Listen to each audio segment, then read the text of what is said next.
Learning objectives. After completing this digital module, learners will be able to understand the features of the perfectly competitive market, learn about the total revenue and the total revenue curve as how it is positively sloped, learn about the average and marginal revenue of the firms, learn about the conditions of the profit maximization in respect with long-run average cost, learn about the short-run and long-run supply curves of the firm, understand the shutdown point, normal profit and break-even point of the firm, learn about the opportunity cost of the firm, learn about the determinants in relation with the supply curve of the firm, learn about market supply curve and how the market supply is measured, learn about the price elasticity of supply and its calculation through graphical representation.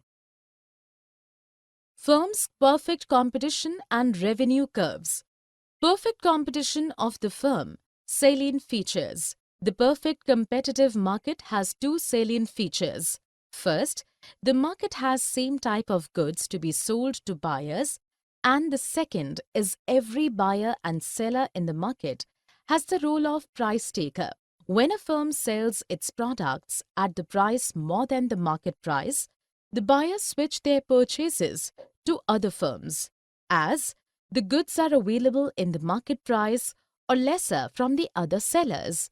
This creates the condition of price taking from seller's perspective. Total revenue curve of the firm.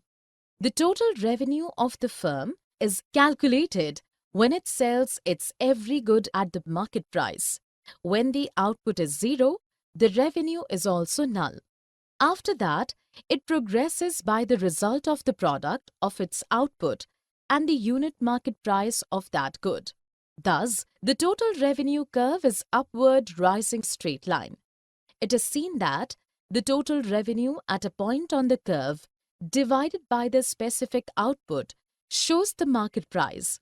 Average and marginal revenue curves and the price line. The average revenue depicts the proportion of total revenue and the unit output.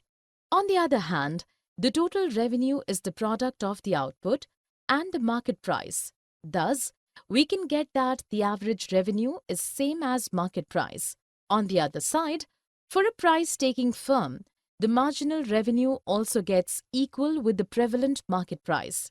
The price line is the horizontal line with the x-axis of the graph, which shows that a firm can sell as many as goods in the price equivalent with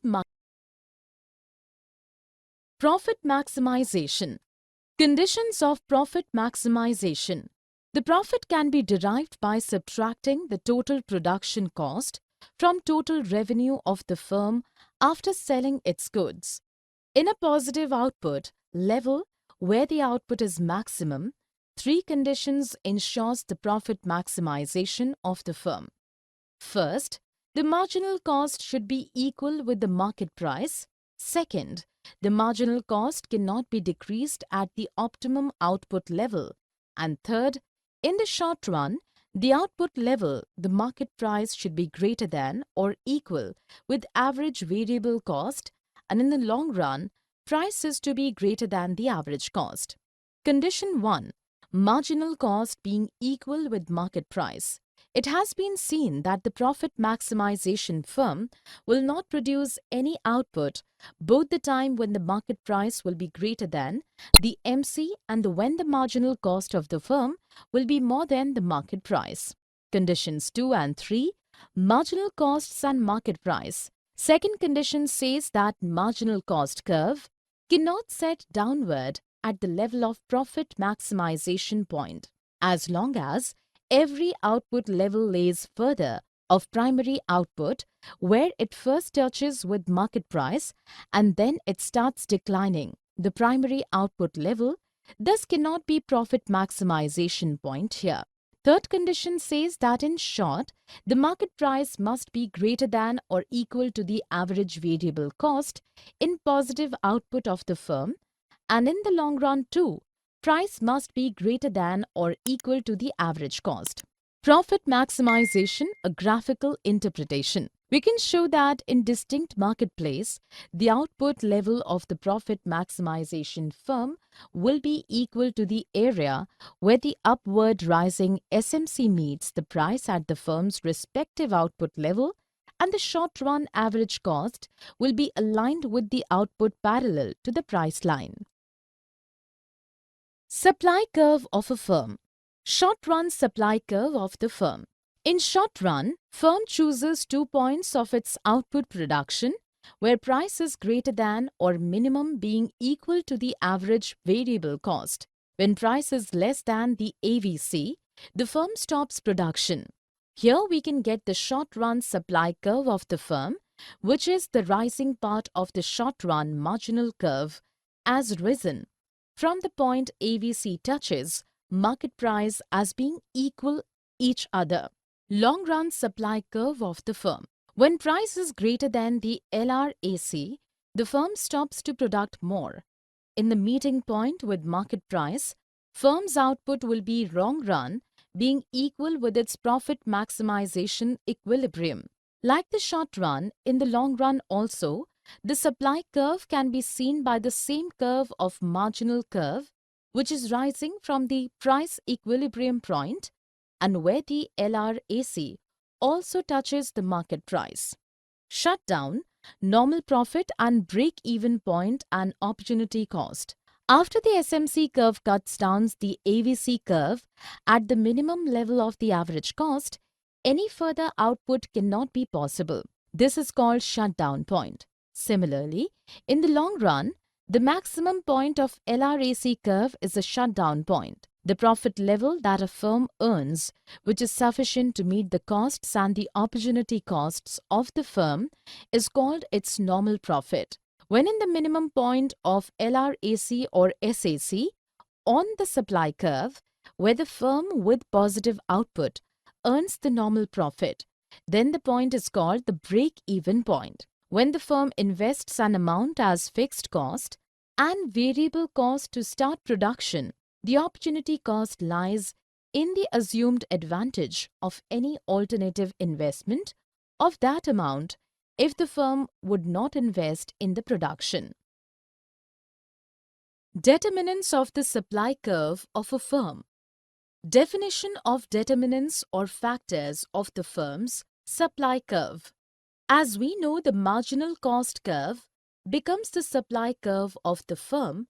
There are several factors which impact the firm's marginal cost curve. These are the determinants of the firm's supply curve.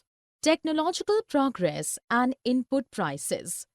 The technological progress will allow the firm to use fewer inputs at the time of phase of production. This sort of innovation in the organization level leads to shift the MC to the right and, consequently, being the supply curve. It ensures the increase in output in the respective market price. It eventually causes to fall in price as well.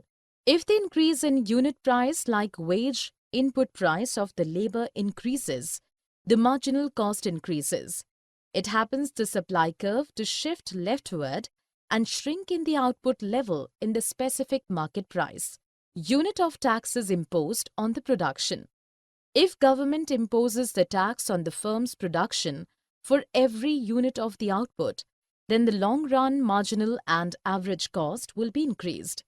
We can see that by every unit of payment of the taxes, the LRAC and LRMC will be shifted leftward. We know that the supply curve is the extension of the marginal curve and also know that the initiation of the supply curve is the initiation of the average curve at its minimum. When P1 was the price, the Q1 meets the equilibrium which intersects the demand line. We can see that if the price reduces to P3, quantity also reduces to Q2, but it cannot be the equilibrium with demand curve. After imposing of the taxes, when prices increases to P2, the quantity is Q2 then, where it makes new equilibrium. Thus, after imposing taxes, the supply curve shifts to left Market supply curve and price elasticity of supply. Market supply curve and its measurement. The aggregate of the supplies of the firms in the market in a specific market price is called the market supply curve in that price level. The market supply curve increases when the total number of firms increases as well. Then, we can see that the curve shifts right when the total supply rises, and the inverse happens when the curve shifts towards left. One firm starts to produce its positive output in the market price, which may be different from other firm, which due to different cost structure starts its output in another market price. The total supply curve of them will be a horizontal summation and will be projected in right side. Price elasticity of supply. The price elasticity is measured by the fraction where the percentage change in the supplied quantity is divided by the percentage change in price of the product. Price elasticity of supply, or PES, is denoted with the variable ES. The Q0 is the quantity of good as supplied to the market, say 50. When its price is P0, that is 8, but due to some reason, when the price changes as P1, that is 11, the quantity supplied is changed to Q1, that is 75. Now the price elasticity of supply, or ES, will be percentage change in quantity supplied as divided by percentage change in price. The geometric method to measure the price elasticity. If we plot the supply curve in the graph quadrants, we can see the below mentioned situations of the price elasticity. In figure A, the supply curve cuts the price axis at its positive range, but the quantity axis at its negative range. T is a point on the supply curve. Thus, NQ0 is greater than OQ0, that is, price elasticity at any point on this supply curve will be greater than 1. In figure B, the supply curve goes from point O where the point N coincides. T is a point on the supply curve. Thus, NQ0 is equal to OQ0 or OQ0 is equal to OQ0, that is price elasticity at any point on this supply curve will be equal to 1. In figure C, the supply curve cuts the price axis at its negative range but the quantity axis at its positive range. T is a point on the supply curve. Thus, NQ0 is lesser than OQ0. That is, price elasticity at any point on this supply curve will be lesser than 1. Summary. Let us summarize what we have learned. In a perfectly competitive market, the productive firms are price takers. The total revenue of a firm is the market price of the good multiplied by the firm's output of the good. For a price-taking firm, market price becomes equal with its average revenue. For a price-taking firm, marginal revenue is equal to market price. The demand curve that a firm faces in a perfectly competitive market is perfectly elastic. It is a horizontal straight line at the market price. The profit of a firm is the difference between total revenue earned and total cost incurred. If there is a positive level of output at which a firm's profit is maximized, in the long run, 3 conditions must hold at the output level. 1. The market price will be equal with the respective marginal cost. 2. The marginal cost will be non-decreasing. 3. The price will be exceeding than the average cost. The short-run supply curve of a firm is the rising part of the SMC curve from and above minimum average variable cost together with zero output for all prices less than the minimum average cost curve. The long-run supply curve of a firm is the rising part of the long-run marginal cost curve from and above minimum long-run average cost curve together with zero output for all prices less than the minimum long-run average cost curve. Technological progress becomes responsible to shift the supply curve of a firm to the right An increase or decrease in input prices becomes instrumental to shift the supply curve of a firm to the left or right. The imposition of a unit tax shifts the supply curve of a firm to the left. We can obtain the market supply curve by the horizontal summation of the supply curves of individual firms.